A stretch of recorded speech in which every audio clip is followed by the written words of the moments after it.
Bonjour à tous et bonjour à ceux qui sont sur YouTube. 7 personnes ce matin. Et c'est vrai que ça, avec un peu de nervosité qu'on vient en avant, mais c'est avec bonheur que je partage peut-être un passage de la Bible qui m'a parlé en 2024, cette année. Dans Jean chapitre 9 et 10, Jésus-Christ fait un miracle. Il donne la vue à un aveugle né.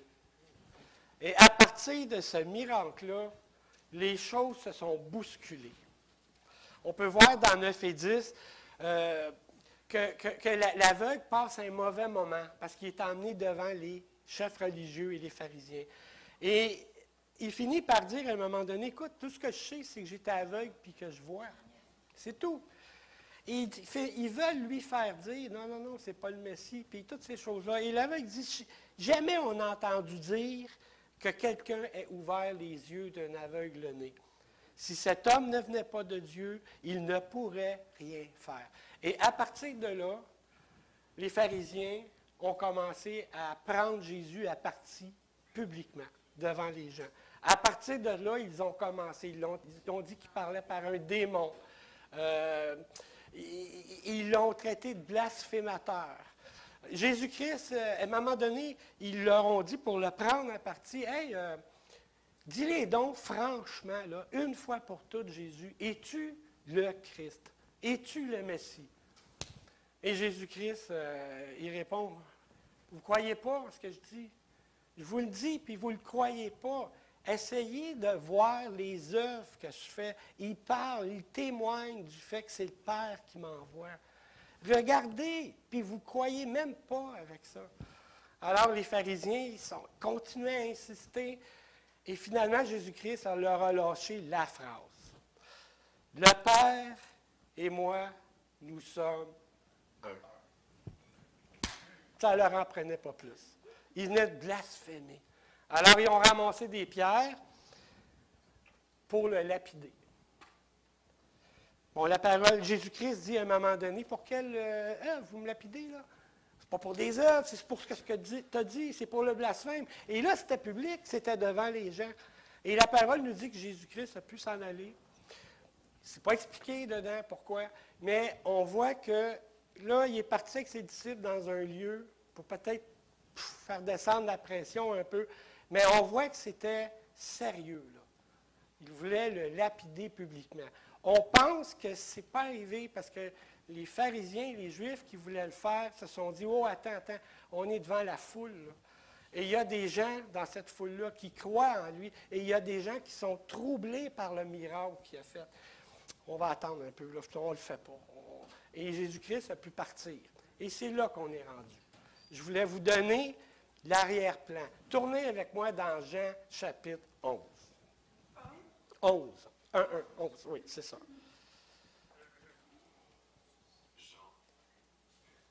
C'est en plein ça. Vous connaissez le passage? C'est l'histoire de la mort et de la résurrection de Lazare. C'est une histoire qu'on connaît tous. Grandiose, hein? Jésus-Christ fait sortir Lazare qui est mort depuis 4 jours du tombeau. Mais moi, quand j'ai lu ce passage-là, il y a comme... Regardez, on comprend que Jésus-Christ, là, encore une fois, hein, il est parti s'isoler, il est revenu, il a fait un miracle grandiose, encore une fois, pour témoigner, hein, il l'a dit, il va faire la gloire du Père, je témoigne que c'est lui qui m'envoie, vous allez comprendre. Puis ensuite, à la fin, il est reparti s'isoler un peu. Il est comme revenu provoquer, hein, il m'en a redonné une shot de plus. Et c'est la gloire de Dieu, et c'est le pouvoir de Jésus-Christ sur la mort qu'on voit là-dessus. Mais moi, quand je le lis, là, ce passage-là, il y a une autre odeur. Je sors d'une grippe, hein, ça fait que ça se peut que ma voix parte, c'est pour ça que j'ai pris un verre d'eau. Il y a comme une autre odeur, ce passage-là. Il y a une histoire sous-jacente qui vient me parler puis qui vient me chercher. Il faut la voir, mais elle est là. Elle est magnifique pour ma vie. Elle est magnifique pour ta vie. Et pour la comprendre, là, il faut s'arrêter, lire le passage et essayer de deviner un petit peu l'attitude et la pensée de chaque intervenant, chaque personne qui sont là. C'est ce que je vous invite à faire ce matin. Je vous le dis, là, il y a 2 versets clés dans tout le passage pour trouver cette odeur. Quand je parle d'odeur, vous savez, quand on fait un mets, là, on fait cuire quelque chose, je ne sais pas ce que vous aimez le plus comme nourriture, mais on fait cuire. Un steak, bon, on va faire cuire un bon steak avec des oignons puis du beurre. Et puis, on ne le mange pas encore. C'est le steak, le plaisir, c'est de le manger, mais il y a une odeur qui se dégage pendant qu'on le cuit. Ah, on voit déjà la bonne nourriture. Hein? Bien, c'est ça que je parle par odeur. Il y a une odeur de... Je vais vous le dire à la fin. On va commencer. Lisez avec moi. Jean 11, chapitre 1. On va commencer par Jean 11, chapitre... Verset... Ah, ça ne va pas bien, mon affaire. Jean 11, versets 1 à 3. Et à chaque section, je vais donner le nom de la personne. Donc, Jean 11 à 3, Lazare. Il eut un homme malade, Lazare, de Béthanie, village de Marie et de Marthe, sa sœur. C'était cette Marie qui oignit de parfum le Seigneur et qui lui essuya les pieds avec ses cheveux. Et c'était son frère Lazare qui était malade. Les sœurs envoyèrent dire à Jésus, « Seigneur, voici celui que tu aimes est malade. » Petit arrêt. Qui était Lazare? Lazare était un ami de Jésus-Christ, quelqu'un qui l'aimait. Mais on sait aussi que Lazare était un homme qui avait une certaine influence, une certaine reconnaissance. Un des points qui nous montre ça, c'est de voir le monde qui était venu parce qu'il était mort. Là. Il était venu pour consoler Marie et Marthe. Quand il y avait beaucoup de monde, mais il y en a qui sont venus de Jérusalem. Donc, on sait que Lazare était quelqu'un de connu ou qui avait une certaine notoriété. Mais ce qui était important surtout, c'est que Lazare était aimé de Jésus-Christ. C'était un ami. On va le voir un peu plus loin, c'est mentionné. Donc, on commence avec cette histoire-là. Jésus-Christ est isolé dans un lieu pour faire descendre la pression. Marie et Marthe se disent, si Jésus-Christ était là, Lazare qui est malade guérirait. Allez le chercher. Et Lazare, c'est ça. Et Jésus-Christ apprend que son ami qu'il aimait, Lazare, est malade. Continuons. Verset 4. Après avoir entendu cela, Jésus dit, cette maladie n'est point à la mort, mais elle est pour la gloire de Dieu, afin que le Fils de Dieu soit glorifié par elle. Et ça, c'est le premier verset clé, pour saisir, pour sentir l'odeur de ce chapitre-là. Si je vous demandais, qu'est-ce que ça nous dit sur Jésus, ce verset-là? Il peut tout, oui. Voilà, c'est ça. Jésus savait. Et c'est important. Jésus sait qu'est-ce qui va se passer. Il sait le miracle qui va se passer. Il est au courant. Et ça, là, c'est la première clé pour saisir ce passage-là. Jésus savait. Il était au courant. Il n'y avait rien de caché à ses yeux. Jésus savait exactement où il s'en allait. Versets 5 à 19, les disciples. Or, Jésus aimait Marthe et sa sœur et Lazare. Lors donc qu'il lui apprit que Lazare était malade, il resta 2 jours encore dans le lieu où il était. Il a attendu un petit peu. Et il dit ensuite aux disciples, « Retournons en Judée. » Les disciples lui disent, « Rabbi, les Juifs tout récemment cherchaient à te lapider et tu retournes en Judée. » Jésus répondit, « N'y a-t-il point 12 heures au jour? Si quelqu'un marche pendant le jour, il ne bronche point, parce qu'il voit la lumière de ce monde. Mais si quelqu'un marche pendant la nuit, il bronche, parce que la lumière n'est pas en lui. » Après ces paroles, il leur dit, « Lazare, notre ami, dort, et je vais le réveiller. » Les disciples lui disent, « Seigneur, s'il dort, il sera guéri. » Jésus avait parlé de sa mort, mais ils crurent qu'il parlait de l'assoupissement du sommeil. Alors Jésus leur dit ouvertement, « Lazare est mort. Et à cause de vous, afin que vous croyiez, je me réjouis de ce que je n'étais pas là. Mais allons vers lui. » Sur quoi Thomas, appelé Didyme, dit aux autres disciples, « Allons afin de quoi? Mourir avec lui. » Aïe, aïe, aïe, aïe, aïe, aïe, aïe. Hein? Les disciples, là, quand ils entendent, tu sais, Jésus est là, ils entendent dire Lazare est malade. Ah ouais. On y va! Puis là, les disciples,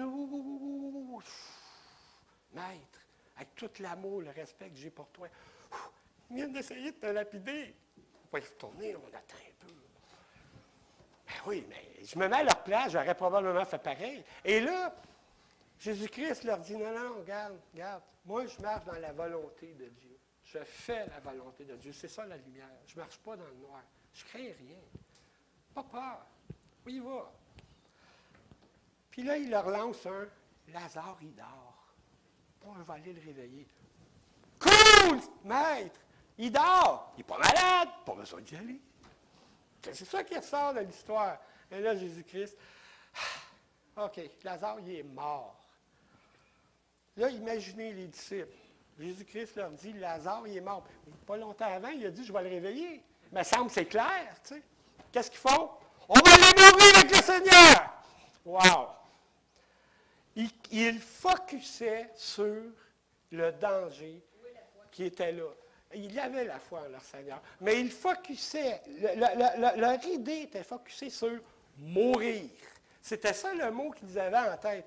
Et ils en oubliaient ce que Jésus-Christ avait fait avant. Comment il avait montré, hein, comme il l'a dit aux pharisiens, par les œuvres, qui il était. Il savait, il croyait, mais le danger, la situation qui est sur la terre manuelle, je ne sais pas comment dire ça, là, qui était avec eux, là, ils focusaient tellement là-dessus qu'ils en ont oublié que c'était le Maître qui était avec eux. Et ça les a empêchés d'avancer. Jésus-Christ savait. Jésus-Christ savait ce qui était dans leur cœur, dans leur tête. Jésus-Christ le connaissait leurs pensées. Continuons. Excusez. Versets 20 à 28. Marthe. Lorsque Marthe apprit que Jésus arrivait, elle alla au-devant de lui, tandis que Marie se tenait assise à la maison. Marthe dit à Jésus, « Seigneur, si tu eusses été ici, mon frère ne serait pas mort.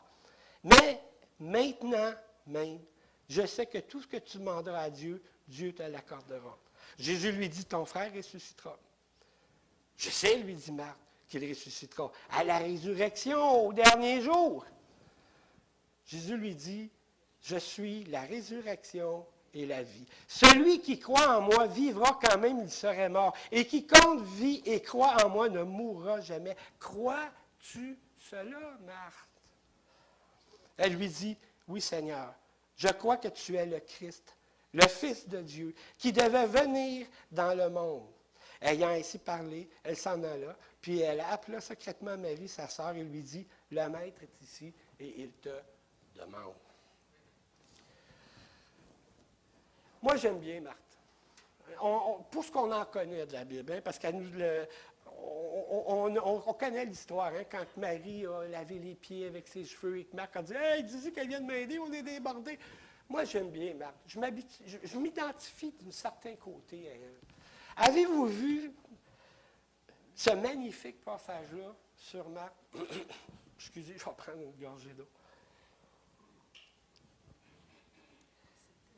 Aller dans la peine, aller dans la tristesse. Okay? Et Jésus-Christ arrive, puis, « Ah, il est là! Si tu avais été là 3 jours avant, je ne pense pas qu'elle faisait un reproche. Je pense que c'est... Ça sortit, puis il s'en était parlé, parce que Marie dit la même chose plus loin, on va voir. Il s'en était parlé, mais Marthe, son maître arrivait, et elle y croyait, on l'a vu, elle dit dedans. Mais elle avait comme, Jésus-Christ était comme celui qui venait régler un problème. Celui à qui on pouvait demander de régler un problème. Alors, elle dit cette phrase que moi, je trouve assez spéciale. Au verset, bon, je ne suis pas habitué avec oui, ici, 22. Mais, maintenant, Même, je sais que tout ce que tu demanderas à Dieu, Dieu te l'accordera. Mais, maintenant, même bizarre, hein, comme formulation, c'est ala nan kae, le mot. Je ne suis pas un bon là-dedans.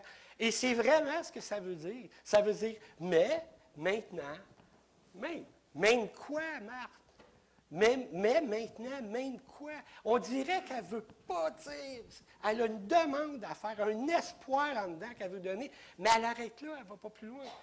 Mais maintenant, même que Lazare est mort, tu peux tout, Seigneur, tu pourrais le ressusciter. Là, ça serait clair. Mais ce n'est pas ça qu'elle fait. Elle dit, mais maintenant, même tu peux tout. Elle ne va pas plus loin. Jésus-Christ lui donne un coup de main. Ton frère va ressusciter.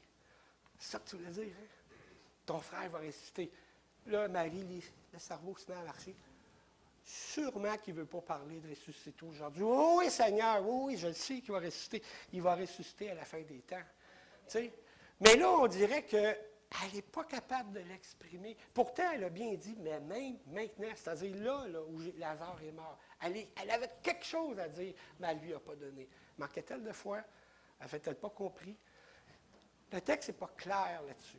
Mais on peut voir qu'elle avait, on sait qu'elle croyait en son Seigneur, elle l'a déclaré, mais elle avait quelque chose qui ne sortait pas. Il manquait de quoi à Marthe pour qu'elle puisse vraiment avoir confiance et dire, tu peux le ressusciter. Elle ne l'a pas fait. Et ça, Jésus connaissait son cœur. Oups, pardon. Et savait ce qu'il y avait en dedans. Il connaissait cette difficulté qu'elle avait à s'exprimer. Manquait-elle? D'après moi, elle n'avait pas compris bien tout à fait, que c'était maintenant. Pourtant, elle avait cet espoir-là, non dit. Versets 29 à 32, Marie. Dès que Marie eut attendu, elle se leva promptement et allant vers lui. Car Jésus n'était pas encore entré dans le village, mais il était dans le lieu où Marthe l'avait rencontré. Les Juifs qui étaient avec Marie dans la maison et qui la consolaient, l'ayant vue se lever proprement et sortir, la suivirent, disant, « Elle va au sépulcre pour y pleurer. » Lorsque Marie fut arrivée là où était Jésus et qu'elle le vit, elle tomba à ses pieds et il lui dit, « Seigneur, si tu eusses été ici, mon frère ne serait pas mort. » La même chose que Marthe. La même parole qu'elle lui a dit. Mais il y a deux différences entre Marie et Marthe. Qu'a fait Marie en voyant Jésus-Christ? Elle est tombée à ses pieds. Son Seigneur, ce n'était pas un instrument qui venait faire un miracle ou régler un problème. Son Seigneur, c'était celui sur lequel elle pouvait décharger sa tristesse, décharger ce désespoir qu'elle avait de la mort de son frère. Et historiquement, c'était quelque chose pour ces deux-là, mais on n'a pas le temps de regarder ça le matin. Son Seigneur, là, était celui à laquelle il pouvait se confier. Elle pouvait parler ouvertement, donner tout ce qui était dans son cœur. Elle s'est jetée à ses pieds, cherchant la consolation. Et Jésus-Christ n'a rien répondu. Il n'y a pas de parole de Jésus-Christ à Marie. Viens, il l'a pris comme ça. Pour Marie, là, il y avait comme une résilience. Lazare est mort, Dieu a voulu ça, puis c'est comme ça. Ah, mon Seigneur, je suis triste, mon Seigneur, c'est ça qu'elle fait. Elle avait la même foi que Marthe. Marthe avait la même foi que Marie. Sauf qu'elle n'avait pas de demande à faire à Dieu. Elle a exprimé ses émotions. Et c'est la différence. Marthe avait une demande à faire à Dieu. Marie n'en avait pas. La différence est importante. Parce qu'à quelque part, je me dis, ben, peut-être que Marie aussi aurait pu dire, Seigneur, toi aussi maintenant, tu peux le ressusciter. Peut-être qu'elle l'a eu, on ne le sait pas, ce n'est pas écrit dans le texte. Mais il s'est fait toute une différence. Un, c'est l'instrument, et l'autre, c'est le consolateur. Mais ça me dit que Marie n'avait peut-être pas la pensée, elle non plus, que Jésus-Christ était capable de ressusciter, que c'était trop gros, on ne le sait pas. Mais on voit bien que Marthe s'est essayée, elle n'a pas été capable, c'était peut-être trop gros pour elle, puis on voit que Marie, elle, était préoccupée pour décharger. C'est bien, hein, en passant, c'est bien, moi quand ça ne va pas, c'est le Seigneur Jésus-Christ, je vais voir, comme Marie. Mais Marie, elle a déchargé, mais elle n'a pas été plus loin, elle non plus. Jésus-Christ savait, Jésus-Christ connaissait. Continuons. Versets 33 à 38. Jésus-Christ et les autres. Je vais m'habituer avec sa patente-là à un moment donné. Oui, voilà. Jésus, la voyant pleurer, elle et les Juifs qui étaient venus avec elle, frémit en son esprit et fut tout ému. Il dit, où l'avez-vous mis? Où l'avez-vous mis? Seigneur, lui répondirent-ils, viens et vois. Et Jésus pleura. Sur quoi les Juifs dirent, voyez comme il l'aimait. Et quelqu'un d'autre dit, lui qui a ouvert les yeux de l'aveugle, ne pouvait-il pas faire aussi que cet homme ne mourût point? À 38. Jésus, frémissant de nouveau en lui-même, se rendit au sépulcre. C'était une grotte et une pierre était placée devant. Wow! Quand Jésus-Christ s'est mis à pleurer, il y a une partie qui ont dit, hey, il l'aimait-tu, Lazare? Hein? Et l'autre partie, ils ont dit, pour moi, il y a du regret. Il pleure parce qu'il y a du regret. Regret de ne pas avoir été ici et avoir pu sauver Lazare. As-tu vu, hein, comment est-ce qu'ils disent ça? Et quelques-uns, 37, et quelques-uns d'entre eux lui disent, lui qui a ouvert les yeux de l'aveugle, donc l'événement qui s'est passé juste avant, là, puis qui a failli faire en sorte que Jésus soit lapidé, ne pouvait-il pas faire aussi que cet homme ne mourût point? Ah, il aurait pu être là, il aurait pu venir, il aurait pu le sauver, mais il ne l'a pas fait. Et donc, Jésus, devant Jésus qui pleurait, leur attitude, c'est de dire, ah, il pleurait parce qu'il n'était pas là. Eux, là, n'avaient pas la même foi en Jésus-Christ que Marthe, que Marie et que les disciples. Eux ne voyaient pas. Pourtant, les miracles ont été là pour eux aussi. Il l'a fait publiquement, Jésus-Christ. Mais pour eux, ça leur sortait de la tête complètement. Ils n'avaient pas cette pensée-là. Aucun d'eux, j'en suis convaincu, s'est dit, ben, peut-être qu'il va le ressusciter. Je ne pense pas que ça leur est passé dans la tête. Alors, voyons. Jésus-Christ est entouré de ces gens. Les disciples, focusés sur le danger. Marthe, avec ses demandes, qui n'est pas capable de sortir parce que peut-être c'est trop gros et ça n'a pas d'allure, pas de sens. Marie, qui vient pour épancher ses émotions, mais qui ne va pas plus loin. Et le monde qui l'entoure, qui n'a aucune idée, qui peut faire quoi que ce soit, puis que c'est un gars comme les autres, il pleure parce qu'il regrette ou il pleure parce qu'il est triste. Il est entouré de ça. C'est les gens qui l'entourent. Et quelle est la réaction de Jésus-Christ? Il frémit, il fut tout ému et il pleure. Wow! Qu'est-ce que c'est ça?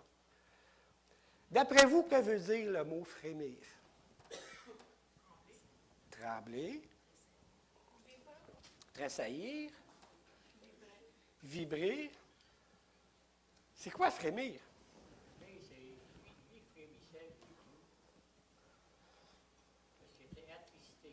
Oui. Il manque de foi de ces Juifs comparé à Marthe et à Marie. Les frémis étaient, même lui, il était scandalisé. Voilà. Là, tu t'approches. Il a pleuré à cause de la tristesse que le péché faisait en ces gens-là. Là, il a pleuré. Mais frémir, le terme qui est là, j'ai été voir ce que ça veut dire. J'ai fouillé. Et vous me corrigerez si je me trompe, mais le mot frémir qui est là, ça veut dire remontrance sévère. Ça veut dire, oui, ça veut dire, c'est un mot qui est traduit par irritation ou colère. Mais laisse-moi finir, tu vas voir, on va avancer. Le mot frémir qui est employé là, c'est vraiment ça, le terme, le sens du mot. Irritation, colère. Le mot frémir, c'est pas ah. C'est ah!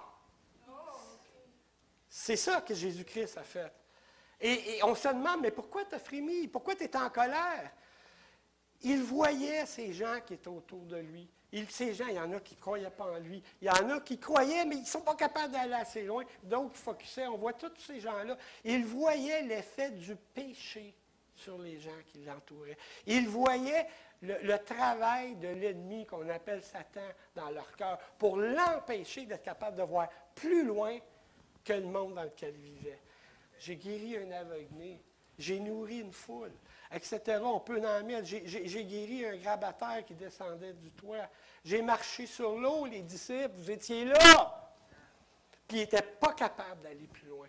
Le péché dans leur vie mettait Jésus-Christ en colère. Comme Dieu, on a vu avec Hugo dans Romains, comme la colère de Dieu est sur nous. Et lui, ça venait le chercher. Tout ému. Quel est le terme qui est là? On peut penser compassion, pleurs, tristesse. Hein. Tout ému, là, le terme qui est là, j'ai été fouillé, et ça veut dire agité, troublé, bouleversé, qui enlève le repos. Donc, on voit Jésus en colère, et ensuite troublé, agité. Qu'est-ce que c'est ça? Et pleura, le terme qui est là, contrairement à la démonstration que les gens faisaient autour de lui, des pleurs, c'est pleurer en silence. Donc, devant le péché, devant ces gens, connaissant, sachant ce qu'il y avait dans leur cœur, Jésus a été en colère, il a été agité et il a été triste. C'est ça que nous apprend ce terme-là, face à ces gens-là. Continuons. Verset 39 à 44. Lazare. 39 à 44, oui. Jésus dit, ôtez la pierre. Marthe, la sœur du mort, lui dit, Seigneur, il sent déjà, car il y a 4 jours qu'il est là. Jésus lui dit, hey, regardez, c'est un peu sec quand même, hein, sa façon qu'il parle.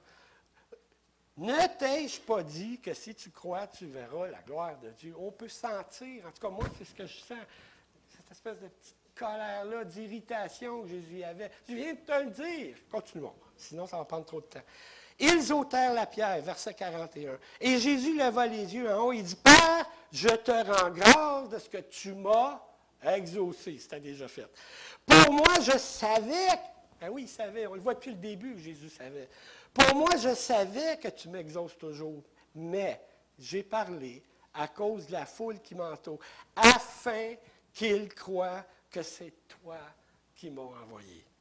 Ayant dit cela, il cria d'une voix forte, Lazare, sors! Et le mort sortit les pieds et les mains liés de bandes, et le visage enveloppé d'un linge. Jésus leur dit, déliez-le et laissez-le aller.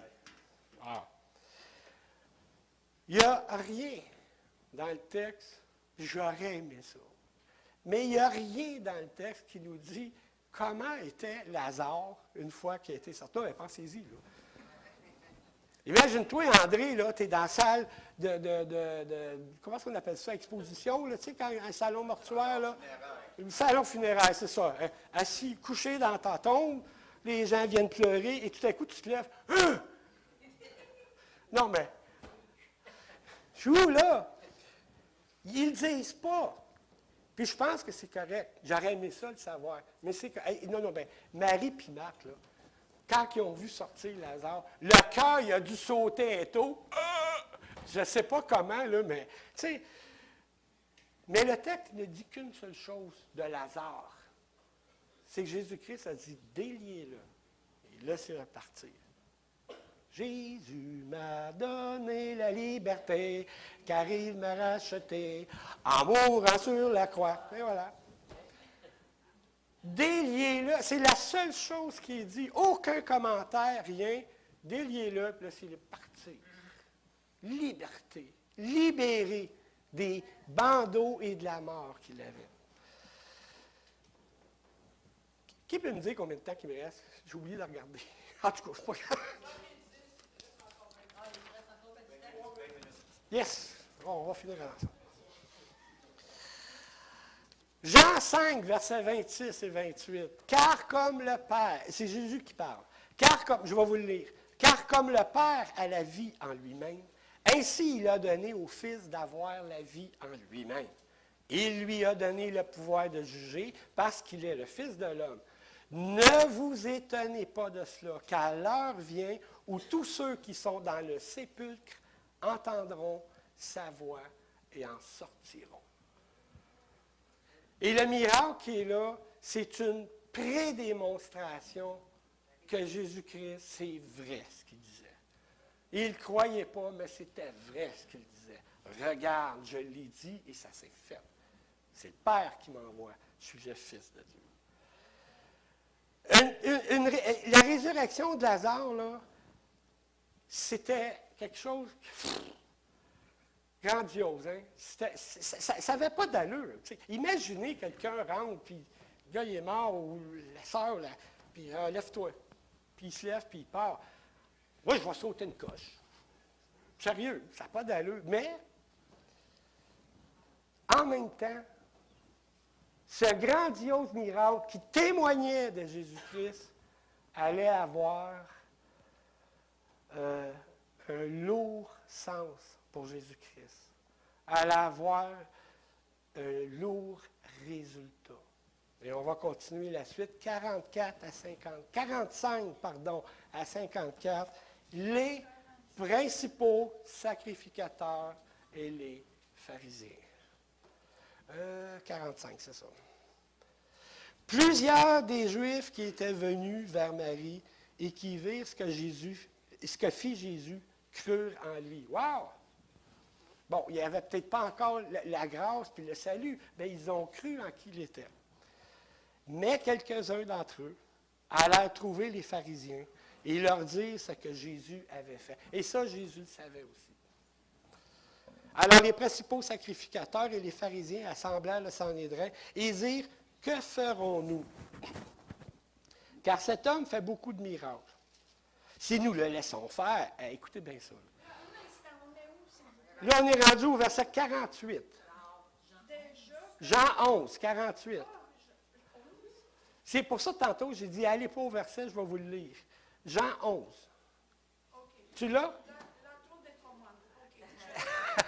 OK. Écoute, je vais prendre le temps de le lire comme il faut. Les pharisiens, OK, ont entendu ce qui s'est passé. OK? Et là, on est rendu là. Ils commencent à s'inquiéter. On est rendu là. Alors, les principaux sacrificateurs et les pharisiens assemblèrent le Sanhédrin et dirent, « Que ferons-nous? » Qu'est-ce qu'on va faire avec ça? Car cet homme fait beaucoup de miracles. Si nous le laissons faire, tous croiront en lui. Et les Romains viendront détruire et notre ville et notre nation. L'un d'eux, Caïphe, qui était souverain sacrificateur, cette année-là, leur dit, « Vous n'y entendez rien. Vous ne réfléchissez pas qu'il est dans votre intérêt qu'un seul homme meure pour le peuple et que la nation entière ne périsse pas. » Or, il ne dit pas cela de lui-même.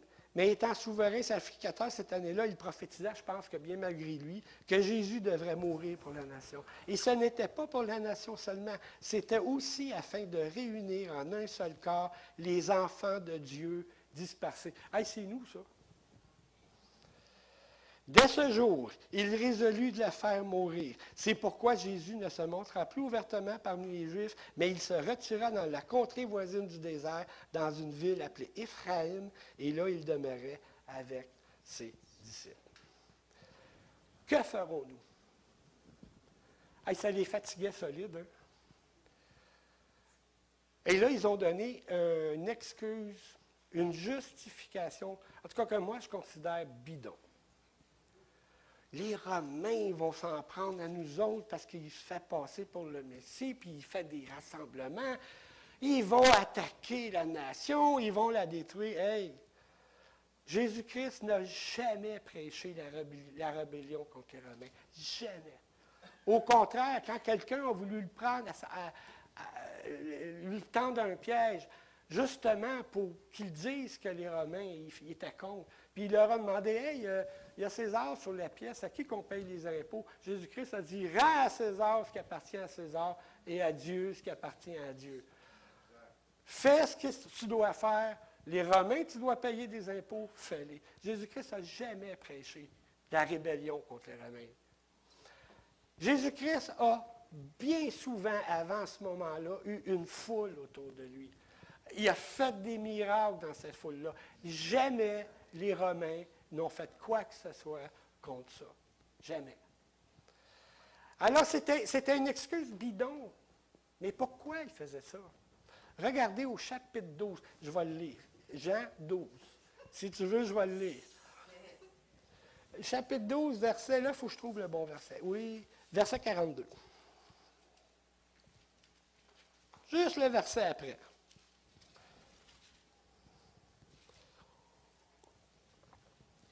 Vous l'avez? Cependant, même parmi les chefs religieux, là, ceux qu'on parle en 11, plusieurs, quoi? Aïe, attends une minute. Il y en a qui ont cru. Oups, on continue. Mais à cause des pharisiens, ils n'en faisaient pas l'aveu, dans la crainte d'être exclus de la synagogue. Il y avait une menace. Continuons. Car, verset 43, ils aimèrent la gloire des hommes plus que la gloire de Dieu. Il était là le problème. C'était ça le problème. Si vous avez, on peut le regarder dans 9, verset 11. Le chapitre 9, verset 11. Je vais le lire.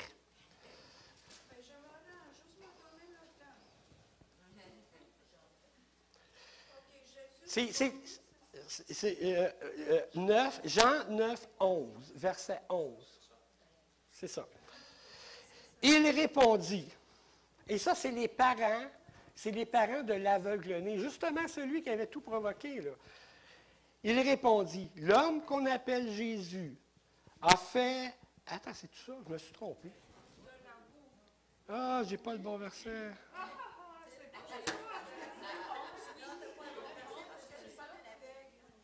Tu vois, ça m'arrive moi aussi de me tromper, d'être tout proche. L'homme qu'on appelle Jésus a fait de la boue? Non, c'est quand les... En tout cas, on va revenir où ce qu'on était. Ah oui, 22. Je viens de le trouver. Hey, c'est bon, cette patente-là, quand même. Hein, il y a des avantages. Verset 22. C'est celui-là que je veux voir. Je n'ai pas écrit le bon dans ma feuille.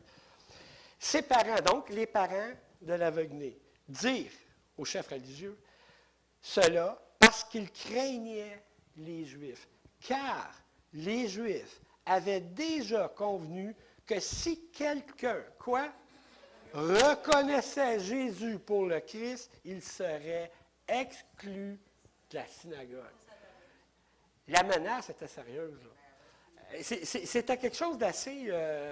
pour eux, en tout cas, être exclu de la synagogue, c'était être exclu de la société. Je pense, Hugo, que ça allait jusque-là. Hein. Et eux autres, ils disent, on a peur que les Romains viennent nous détruire. Là, pensons-y comme il faut. Parce que là, il y a le deuxième verset clé. Le verset 53. On revient à Jean 11. Excusez-moi, on revient à Jean 11. Toujours dans notre histoire, concis. Le verset 53. C'est le deuxième. C'était quoi le premier? Jésus savait. Verset 4. Et là, regardez ici. Dès ce jour, ils résolurent de le faire mourir. Pensez, les Juifs, c'est ça. Pensez-y comme il faut, là. Jésus savait. Il savait que ça s'en venait. Il savait qu'à partir du moment où il dirait « Lazare, sort », se déclencherait le processus de la passion qu'on appelle. Et il savait, Jésus-Christ, qu'à partir du moment où il disait « Lazare, sort », il mettait le pied dans le chemin qui l'emmenait directement au calvaire. C'était la volonté de Dieu. Qui peut me réciter Jean 3,16?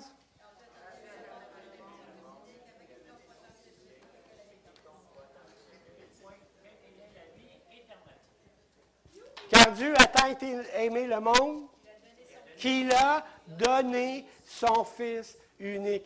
Telle était la volonté de son Père. Je donne mon Fils pour le salut de ces gens-là. Toi, Jésus, tu vas y aller. Et volontairement, en toute conscience de cause, Jésus-Christ a dit, j'y vais. Lazare sort. Pour moi et pour toi. Et c'est ça l'odeur qui sort de ce verset-là.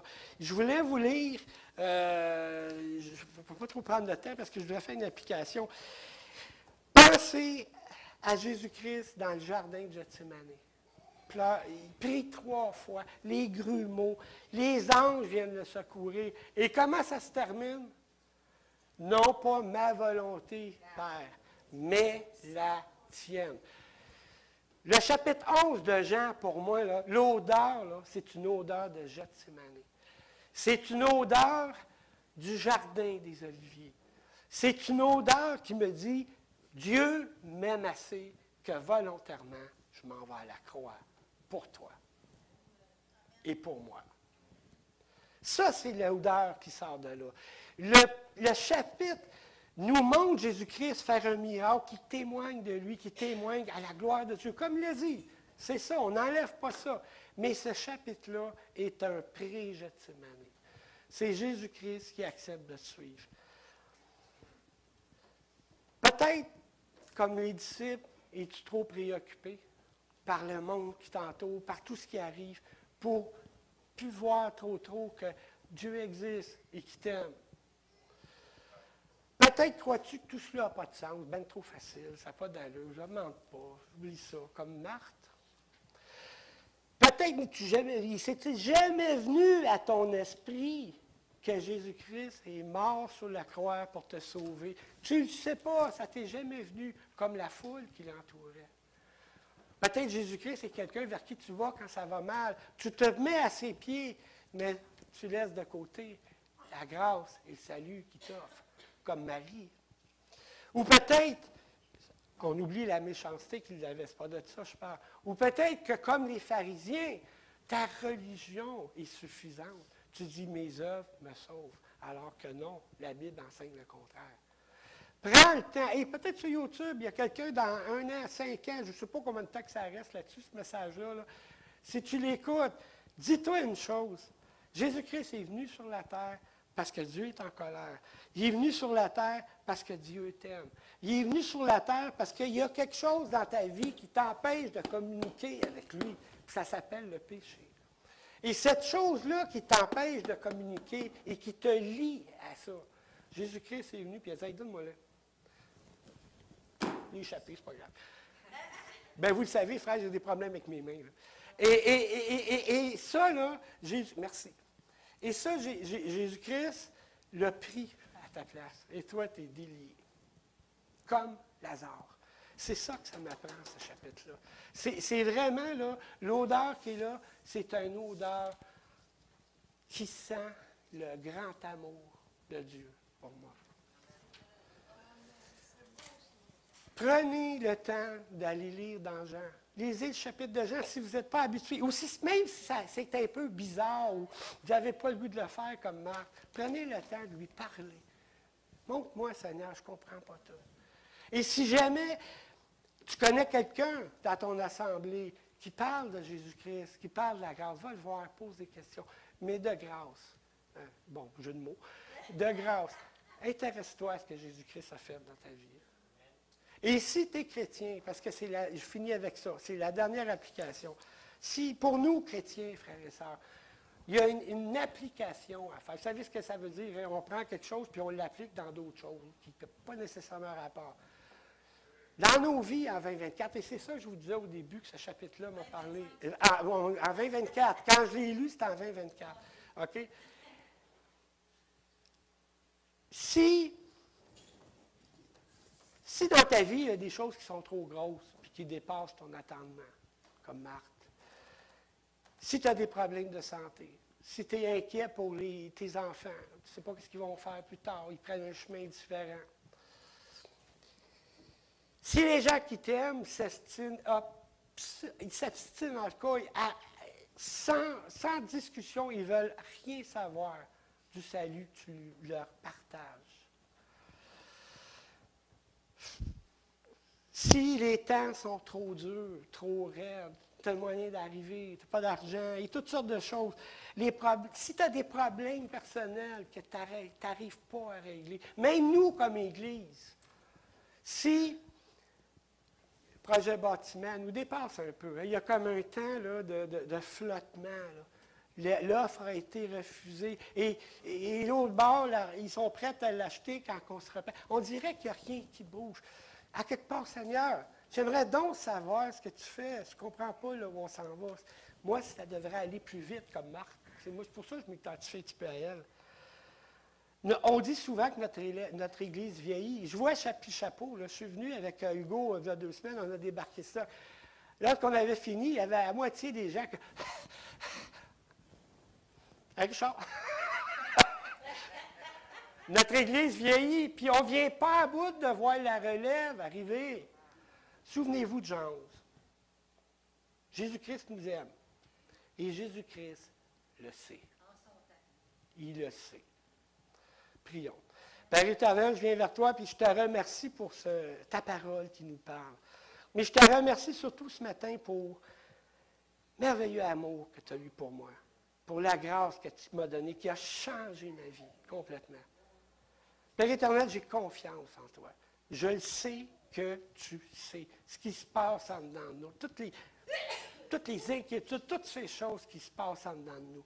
Je sais que ton œuvre est impénétrable. On ne peut pas la comprendre. On ne peut pas, mais tu es là, Père éternel. Tu agis dans l'amour et dans pleine connaissance de qui on est. Merci pour ta présence. Merci pour ta grâce. Au nom de ton Fils Jésus-Christ, notre Seigneur et Sauveur. Amen. Voilà.